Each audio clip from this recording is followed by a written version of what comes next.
Hi guys, അസ്സലാമു അലൈക്കും. നമ്മൾ ഉണ്ടാക്കാൻ പോകേണ്ടത് മീൻ പൊള്ളിച്ചതാണ്. കഴുകി വൃത്തിയാക്കിയ നമ്മൾ വലിയ അമൂർക്കോരയാണ്. അമൂർ 1 സ്പൂൺ മഞ്ഞൾപ്പൊടി, 1 സ്പൂൺ മല്ലിപ്പൊടി, 1 സ്പൂൺ മുളക് പൊടി, ഉപ്പ്, 2 സ്പൂൺ പുളിവെള്ളം ഒഴിക്കണം.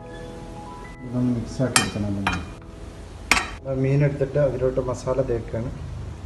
നല്ല മസാല നല്ല തേച്ച് കൊടുക്കുക. ഇനി ഒരു 15 മിനിറ്റ് നമ്മളിത് റെസ്റ്റിന് വെക്കുക. അത് മീൻ പൊരിക്കാൻ പോകണേ. പാൻ വെച്ചിട്ട് അതിലോട്ട് വെളിച്ചെണ്ണ വെച്ച് കൊടുക്കണം. ഓരോരോ മീനായിട്ട് ഇങ്ങനെ കൊടുക്കുക. അപ്പോൾ അതാ ഒരു സൈഡ് നല്ല വെന്തിരിക്കണം. നമ്മളൊന്ന് മറച്ചിട്ട് കൊടുക്കുന്നു. അപ്പോൾ അത് മീൻ ഇതാ റെഡി ആക്കണം. നമുക്ക് മീൻ കോരിയെടുക്കാം. പിന്നെ നമുക്ക് മസാല ഉണ്ടാക്കണം. ഈ ചട്ടി തന്നെയാണ് മസാല ഉണ്ടാക്കുന്നത് കേട്ടോ.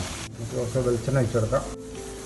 അതിലേക്ക് കുറച്ച് ഉലുവ കുറച്ച് മതി കേട്ടോ, ഒരു ഗ്ലാസ് മതി. കുറച്ച് വലിയ ജീരകം ഇട്ട് കൊടുക്കുക. 2 ഉള്ളി അരിഞ്ഞത് ഇതാക്കി അരിഞ്ഞത്.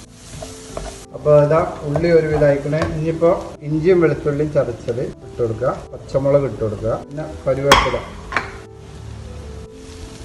അപ്പോൾ ഇത് ശരിക്കും വഴന്നു. ഇനി നമ്മൾ 2 തക്കാളി ചെറുതാക്കി അരിഞ്ഞത് കുറച്ച് മഞ്ഞൾപ്പൊടി, കുറച്ച് കുരുമുളക് പൊടി, ആവശ്യത്തിന് മസാലയ്ക്കുള്ള കുറച്ച് ഉപ്പിട്ട് കൊടുക്കുക കേട്ടോ. ഈ നമ്മൾ ഉപ്പിട്ടുകൊണ്ട് മസാലയിൽ കുറച്ച് ഉപ്പിട്ടാൽ മതി. നമ്മൾ മസാല റെഡി ആയിക്കണേ. ഓയിൽ ഉടന്നിട്ട് അതിൽ പൊരിഞ്ഞെടുക്കാം. മസാല റെഡിയായി.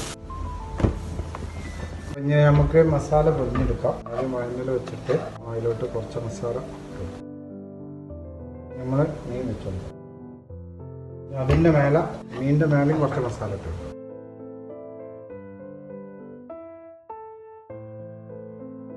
അപ്പോൾ അത് മസാല പൊഴിഞ്ഞ് നമ്മളിഞ്ഞ് ചൂടാക്കി എടുക്കാം.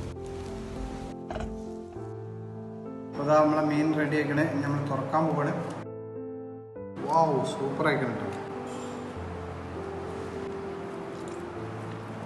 Super taste.